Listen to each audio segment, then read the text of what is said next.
আনন্দ আছে। অনেকে বলে যে প্রভু আমি তো শাস্ত্র পড়ি কিছুই বুঝি না। বুঝা লাগবে না।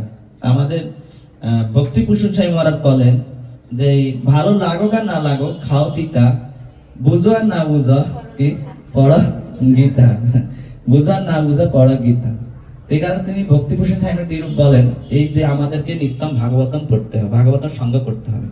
তা আমার মনে আছে আমরা যখন আমি তো মনে হয় 2003 সাল থেকে ইসকনের সাথে রিলেট ছিলাম। তখন আমরা তো একমাত্র একজনকে চিনতাম, ভক্তিপুর সাহেব মহারাজকে চিনতাম।